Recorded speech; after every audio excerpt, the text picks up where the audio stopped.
नमस्कार मित्रांनो, शेती एक शेती चॅनलवर तुमचं मनापासून स्वागत आहे. तुम्ही खरीप हंगाम 2026चा पीक विमा भरण्याच्या तयारीत आहात का?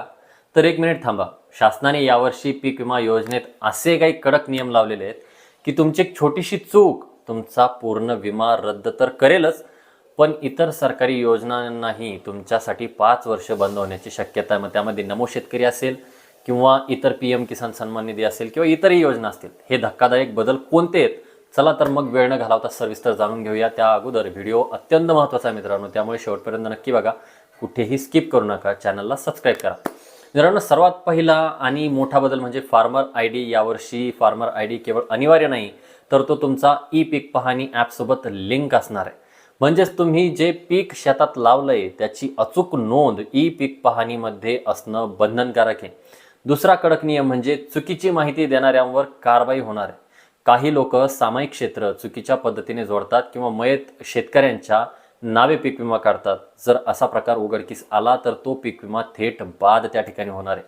एवढंच नाही तर त्या व्यक्तीला नमो शेतकरी योजना किंवा महाडीबीटी सारख्या योजनांमधून चक्क 5 वर्षांसाठी ब्लॉक केलं जाणार आहे आणि गंभीर प्रकरणात फौजदारी गुन्हा देखील होऊ शकतो. तिसरा महत्त्वाचा मुद्दा म्हणजे काय किंवा नियम म्हणजे काय? नुकसान भरपाईचं सूत्र.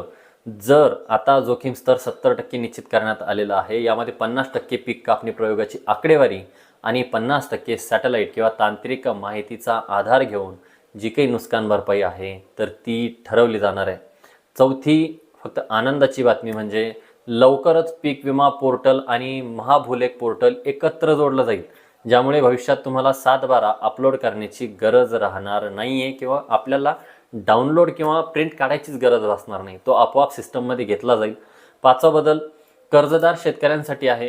कर्जदार शेतकरी आता बिगर कर्जदार म्हणून विमा काढू शकणार नाहीत. बँकांना आधार कार्ड कर्ज खात्याशी लिंक करायचे सक्त निर्देश त्या ठिकाणी देण्यात आलेले आहेत.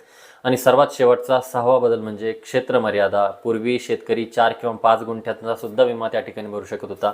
त्यांना 40 ते 50 रुपये नुकसान भरपाई मिळायची. यावर्षीपासून मात्र कमीत कमी 10 गुंठे क्षेत्राचा विमा त्या ठिकाणी भरता येणार आहे. तर मित्रांनो, हे होते खरीप हंगाम 2026च्या पीक विम्याचे सर्वात महत्त्वाचे नियम. फॉर्म भरत असताना या सर्व गोष्टी काळजीपूर्वक नक्की लक्षात घ्या. या GRची लिंक तुम्हाला डिस्क्रिप्शन बॉक्समध्ये किंवा GRचं विस्तृत विश्लेषण आपल्या मागच्या व्हिडिओमध्ये तुम्ही बघू शकता. तुम्हाला ही माहिती कशी वाटली कमेंट करून आम्हाला नक्की सांगा. अशाच नवनवीन आणि खात्रीशीर शेतीविषयक माहितीसाठी आपल्या शेती एक शेती चॅनलला आत्ताच सबस्क्राईब करा आणि हा व्हिडिओ तुमच्या इतरही ग्रुप्सवरती किंवा शेतकरी बांधवांना शेअर करा, जेणेकरून त्यांना सुद्धा त्या ठिकाणी स्पष्टता येणार आहे की पीक विमा आपल्याला भरायचा की नाही. व्हिडिओ अशाच एकदा नवीन व्हिडिओमध्ये. तोपर्यंत धन्यवाद मित्रांनो.